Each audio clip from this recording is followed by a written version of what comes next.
The गिम्प में आपका स्वागत है। यह ट्यूटोरियल उत्तरी जर्मनी के ब्रेमेन में रॉल्फ स्टाइनॉर्ट द्वारा निर्मित है। मुझे यह इमेज नॉर्मन से एक ईमेल के द्वारा मिली। उसने इसे सेव करने को कहा है।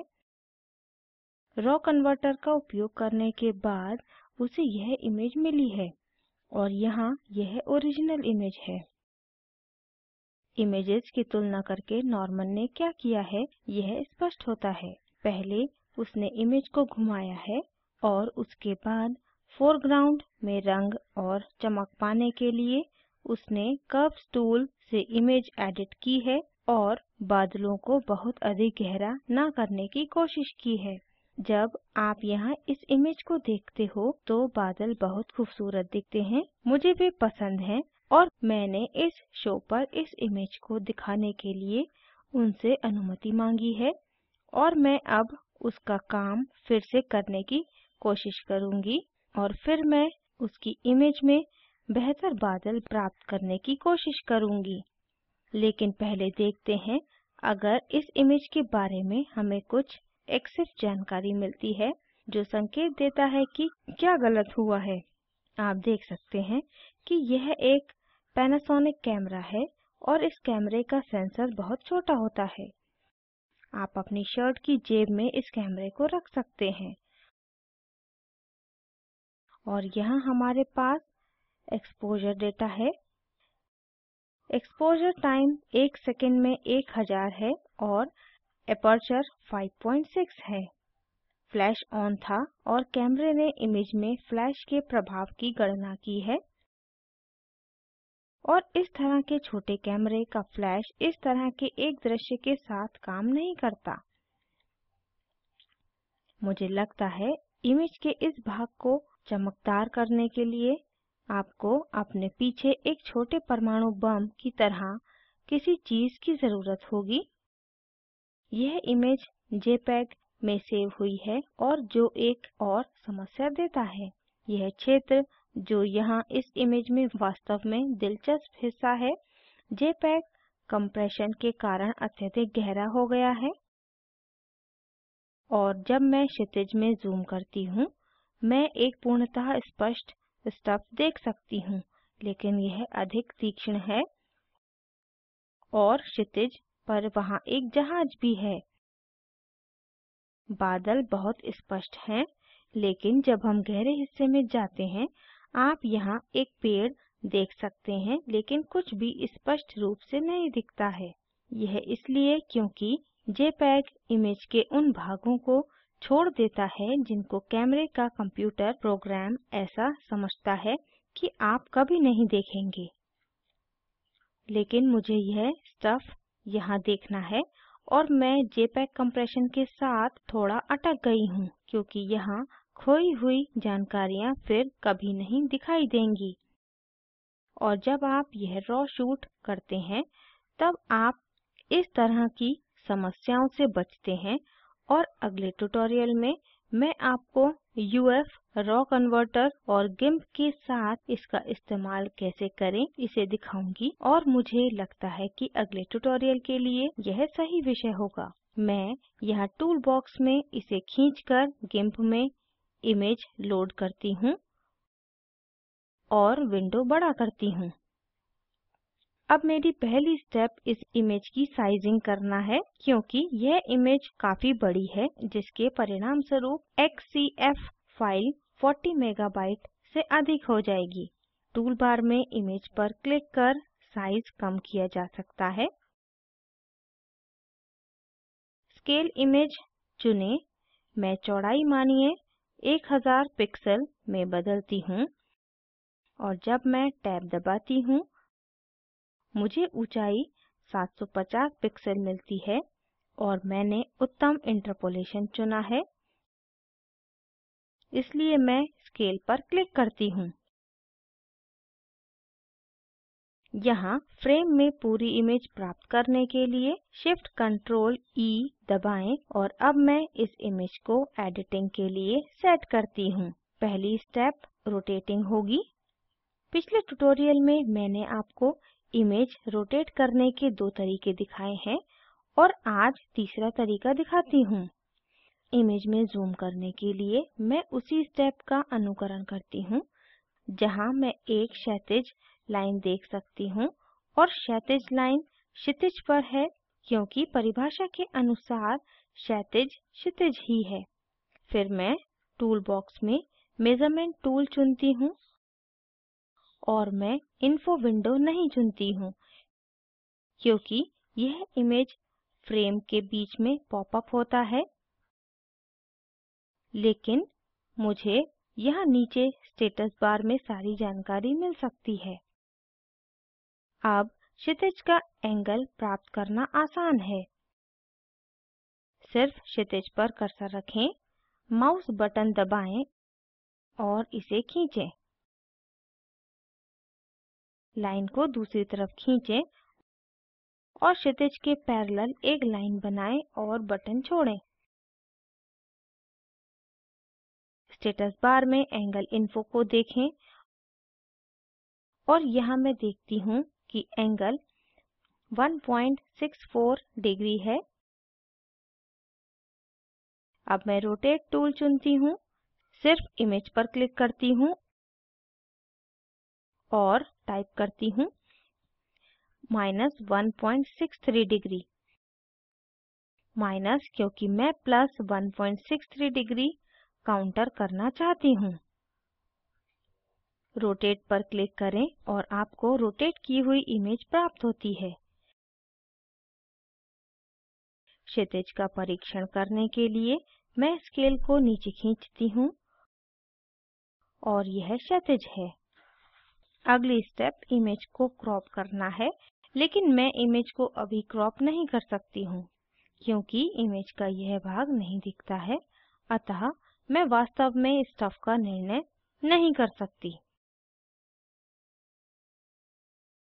मुझे नहीं पता कि कहाँ क्रॉप करना है, अतः इमेज के इस भाग को थोड़ा ज़्यादा चमकदार करें। मैं कर्व्स टूल पर काम करना चाहती हूँ, लेकिन उससे पहले मैं लेयर की एक कॉपी बनाती हूँ क्योंकि जब मैं कर्व्स टूल प्रयोग करती हूँ इमेज की जानकारी लुप्त हो जाती है। अतः इमेज के साथ कुछ भी ऐसा ना करें जो आप वापस नहीं ला सकते। मैंने रोटेट कर दिया है, लेकिन आगे की स्टेप्स में ओरिजिनल इमेज में कुछ भी ना करें। पहले मैं भूमि के भाग को एडिट करूँगी, अतः मैं इस लेयर को लैंड कहूँगी और फील्ड में डबल क्लिक करें जहाँ नाम मौजूद है और रिटर्न दबाएं। अब लेयर का नाम लैंड है। मैं कर्व्स टूल चुनती हूँ, इमेज में क्लिक करती हूँ और अब मैं इमेज का अन्वेषण करूँगी। इमेज का यह भाग वास्तव में सबसे गहरा है, कोई भी इसे आसानी से पहचान सकता है, लेकिन यहाँ की घास भी सबसे ज़्यादा गहरी है। पानी यहाँ ग्रे स्केल के इस भाग की तरह प्रतीत होता है और आकाश स्पष्टतः यह हिस्सा है।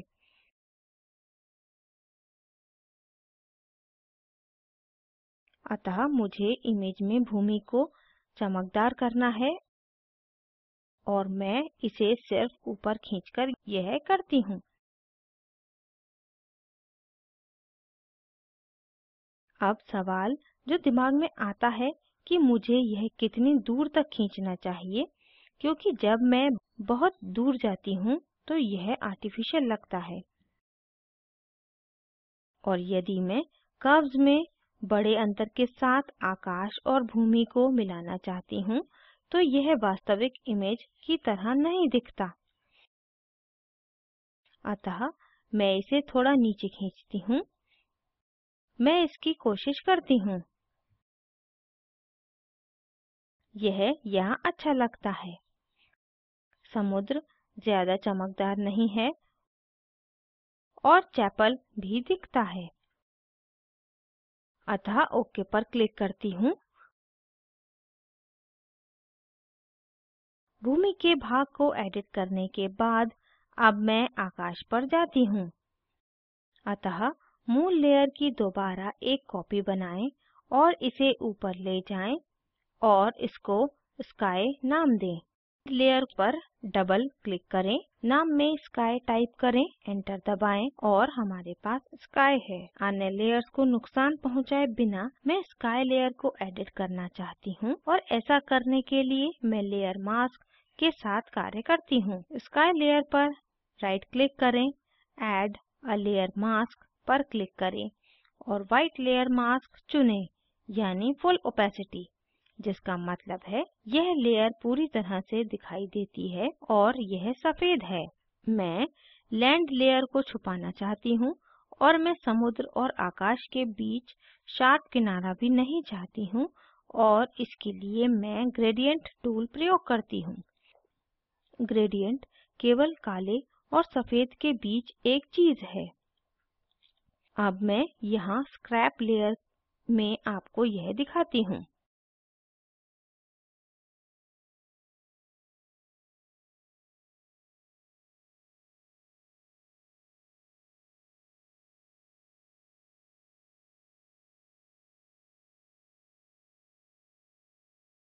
मैंने ग्रेडिएंट टूल चुना है और यह नई चीज़ है जो मुझे इत्तेफाक से मिली है कि जब आप टूल आइकन पर डबल क्लिक करते हैं टूल विकल्प स्वतः ही चयनित हो जाते हैं। मुझे नहीं लगता कि यह आपके लिए नई चीज़ है, लेकिन यह मेरे लिए नया है। जानना अच्छी बात है। ग्रेडिएंट टूल पर वापस जाते हैं।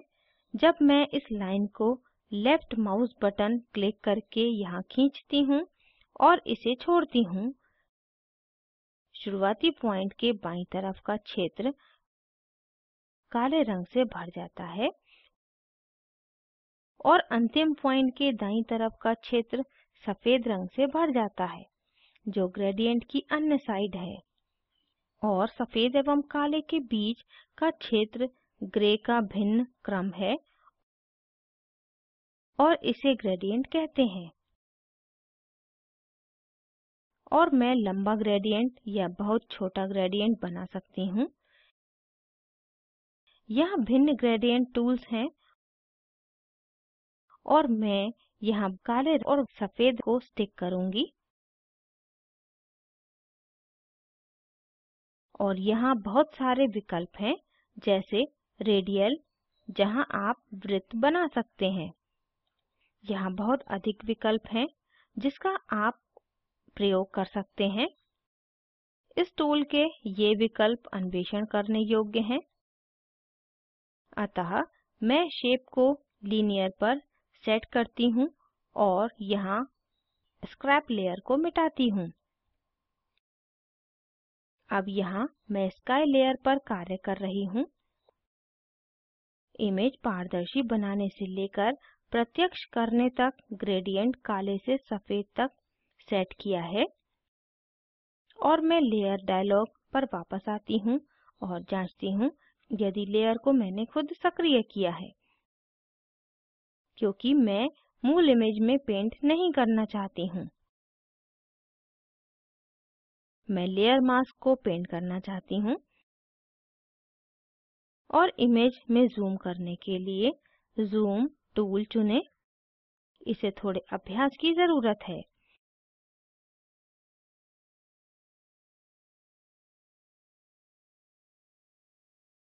मैं यहाँ इस पॉइंट से शुरू और यहाँ अंत करूँगी। मुझे ग्रेडिएंट सीधा चाहिए क्योंकि इस तरह का ग्रेडिएंट ऐसी इमेज में परिणाम देगा जो मैं नहीं चाहती। स्टेप को अनडू करने के लिए Ctrl Z दबाएं। अतः मैं Ctrl की दबाती हूँ और अब स्लाइडर की गतिविधि यहाँ 5 डिग्री तक सीमित है। अतः मैं यहाँ इस पॉइंट से यह बनाना शुरू करती हूँ।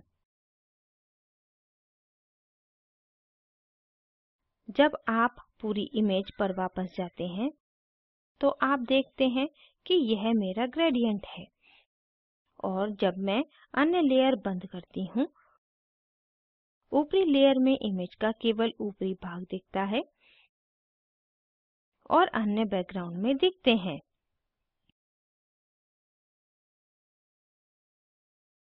लेकिन मुझे नहीं लगता कि यह बहुत यथार्थपूर्ण दिखता है। यह थोड़ा सा आर्टिफिशियल लगता है, अतः अब मैं आकाश को थोड़ा ज़्यादा चमकदार बनाना चाहती हूँ। यह करने के लिए पहले मुझे लेयर मास्क को निष्क्रिय करना है और इस पर कार्य करने के लिए मैं लेयर को सक्रिय करती हूँ, अन्यथा मैंने लेयर मास्क पर कर्व्स टूल का प्रयोग किया होता। इसके चारों ओर सफ़ेद फ्रेम से आप लेयर के सक्रिय भाग को हमेशा पहचान सकते हैं, तो इसकी यहाँ कोशिश करें। अब हम आकाश को चमकदार करना चाहते हैं, अतः मैं इसे ऊपर खींच रही हूँ। मुझे लगता है कि यह अत्यंत यथार्थपूर्ण है, क्योंकि आकाश चमकदार है और आकाश और समुद्र के बीच का आर्टिफिशियल बॉर्डर नष्ट हो गया है। मुझे लगता है यह काम करेगा। अतः अब स्काई लेयर और इसके नीचे की लेयर्स को बंद करके इमेज की तुलना करते हैं। आप अंतर देख सकते हैं। यह मूल इमेज है। यह लेयर नया आकाश है और नीचे यह नई भूमि है। मुझे लगता है भूमि के लिए थोड़ा अधिक कॉन्ट्रास्ट प्रयोग कर सकते हैं, लेकिन मैं आश्वस्त नहीं हूँ, इसलिए मुझे इसकी कोशिश करनी होगी। अतः लैंड लेयर पर डबल क्लिक करें और ओवरले मोड चुनें, जो आपको थोड़ा अधिक कॉन्ट्रास्ट देता है, लेकिन यह निश्चित रूप से बहुत अधिक है। अतः मैं ओपेसिटी को कम करती हूँ। यह बेहतर लग रहा है या नहीं? लेकिन मुझे लगता है यह बेहतर है। अब मुझे 4 लेयर्स मिल गई हैं। बैकग्राउंड, मूल इमेज जिसकी वास्तव में अधिक ज़रूरत नहीं है, लैंड लेयर, लैंड कॉपी और लेयर मास्क के साथ आकाश। और मैं यहाँ इमेज की जानकारी को खोए बिना ही ये सारी वैल्यूज बदल सकती हूँ। लेयर्स का प्रयोग करना एक बहुत बड़ा फ़ायदा है। अब आखिरी भाग क्रॉपिंग के लिए। नॉर्मन इसे 7:5 के रेशियो में क्रॉप करना चाहता था, क्योंकि उसका प्रिंटर 7/5 इंच का पेपर उपयोग करता है। तो यह करते हैं। 7/5 फिक्स्ड एस्पेक्ट रेशियो। क्रॉप कहाँ करना है? मुझे लगता है मैं भूल गई कि नॉर्मन ने इस इमेज को कहाँ क्रॉप किया। यहाँ निश्चित करते हैं। मुझे लगता है पेड़ शामिल होना चाहिए और सूखी घास शामिल होनी चाहिए। अतः मुझे यहाँ दाएं कोने पर शुरू करना है और बस क्रॉप टूल को ऊपर खींचें।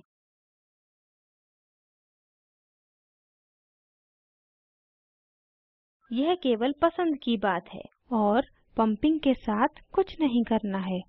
कोई भी सीख सकता है। थर्ड्स के नियम हैं। अब मैं इसे अंदर डालती हूँ। यहाँ आप चैपल का आगे का भाग देखते हैं, जो अब पसंदीदा घटक है। यहाँ अधिक कलात्मक स्वर्ण अनुभाग है और यह सहायक हो सकता है, लेकिन मुझे लगता है सबसे अच्छी बस आपकी नज़र है। मुझे लगता है यह काम करेगा। मैं इस इमेज को जेपीईजी इमेज के रूप में सेव करना चाहती हूँ और उससे पहले मैं इसे थोड़ा शार्पन करती हूँ। जोड़ तोड़ करने से पहले शार्पनिंग के निशान जो दिख रहे थे अब चले गए हैं। हेलोज को देखने के लिए सफ़ेद लाइन्स दिखी थीं। मुझे लगता है इस बार भी मैं फिल्टर्स, एनहांस, शार्पन मोड का इस्तेमाल करूँगी।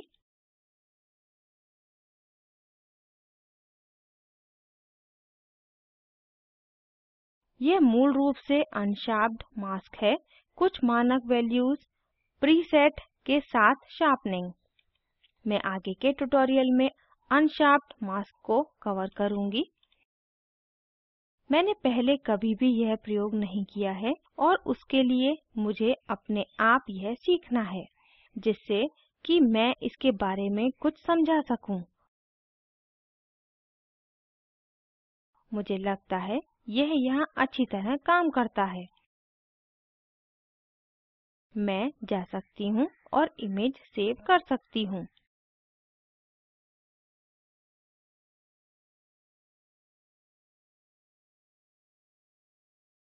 आज मैं कुछ मज़ेदार टाइप कर रही हूँ।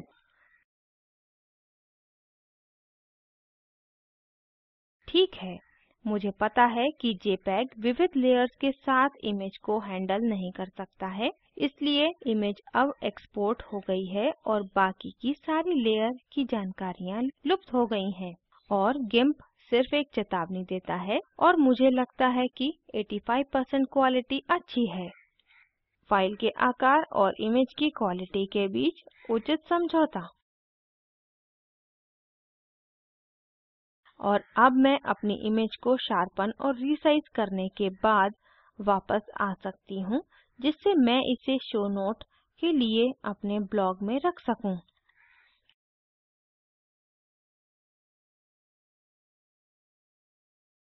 इमेज स्केल इमेज पर जाएं और मैं विड्थ को 600 पिक्सेल्स चाहती हूँ।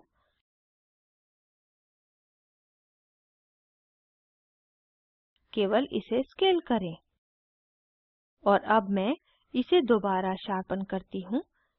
इमेज में लाने वाले परिवर्तनों की श्रेणी में शार्पनिंग आखिरी स्टेप होनी चाहिए। वास्तव में यह आखिरी स्टेप है।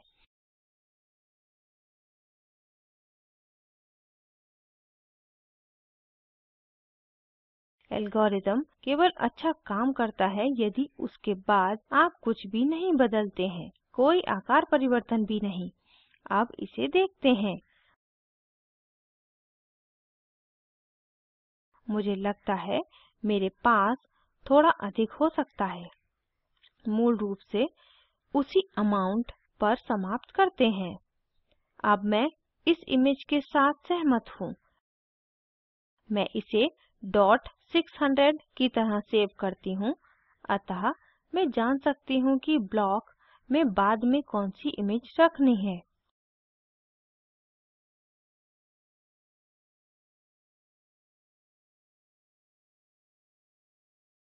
अब दो इमेजेस की तुलना करते हैं। यह वही है जो नॉर्मन ने बनाया और यह वो है जो मैंने बनाया। मेरा आकाश निश्चित रूप से बेहतर है और मुझे लगता है नॉर्मन ने समुद्र और चैपल के साथ बेहतर काम किया है और इसका संयोजन वास्तव में एक बहुत अच्छी तस्वीर होगी। मुझे लगता है कि यहाँ मैंने ब्राइटनिंग के साथ कुछ अधिक कर लिया है। यहाँ मैं समुद्र की लेयर को आसान तरीके से फिक्स करने के लिए वापस आई हूँ। मैं बैकग्राउंड लेयर पर ओरिजिनल की एक कॉपी बनाती हूँ। लेयर को दोबारा सी नाम दें। अब मैं इसे लैंड कॉपी के ऊपर और स्काई के नीचे रखती हूँ और अब आप देख सकते हैं कि इससे स्काई लेयर में कोई बदलाव नहीं आया है, केवल भूमि में बदलाव आया है। लेकिन मैं इसे छिपा दूंगी। ऐसा करने के लिए मैं एक लेयर मास्क जोड़ती हूँ। राइट क्लिक करें, ऐड अ लेयर मास्क और grey scale copy of the layer चुनें। आप यहाँ की भूमि देखते हैं, यह ज़्यादा चमकदार है। यह वैसा नहीं है जैसा यहाँ था, लेकिन आप पानी में बहुत ज़्यादा बदलाव देखते हैं। और अब यहाँ लेयर मास्क पर थोड़ा काम करते हैं। शो द लेयर मास्क पर क्लिक करें। आप इसे यहाँ देखते हैं और स्काई को बंद करें। अब मैं कर्व्स टूल को चुनती हूँ और मैं कर्व्स को इस प्रकार समायोजित करती हूँ कि भूमि गहरी हो जाए और समुद्र और आकाश चमकदार हो जाते हैं।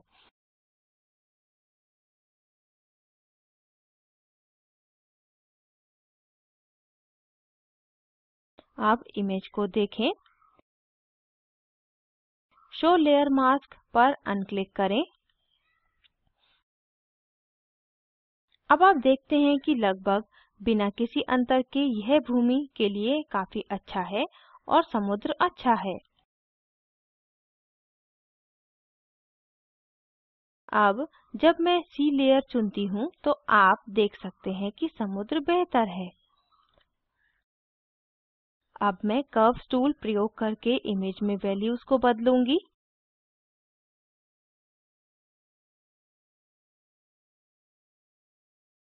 और मुझे लगता है कि मुझे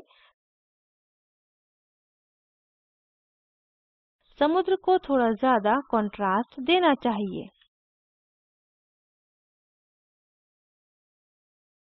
थोड़ा इस तरह से जैसे यहाँ है। यहाँ इमेज में स्लोप की खड़ी ढाल में ज़्यादा कंट्रास्ट है। हिस्टोग्राम का यह हिस्सा समुद्र था, अतः मुझे यहाँ बहुत कंट्रास्ट मिलता है। और केवल कर्व के साथ चारों तरफ फिल करें जब तक यह फिट न हो जाए। मैंने पहले इसकी कोशिश नहीं किया है, इसलिए मुझे यहाँ परीक्षण करना ही है।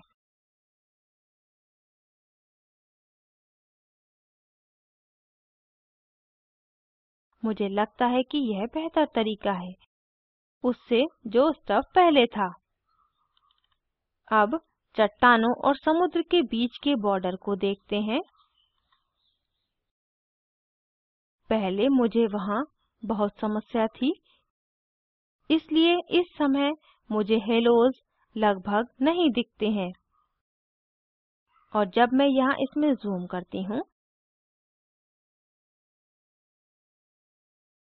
आप हेलो की तरह का कुछ देख सकते हैं, पर यह केवल समुद्र तट पर लहर है, हेलो नहीं है।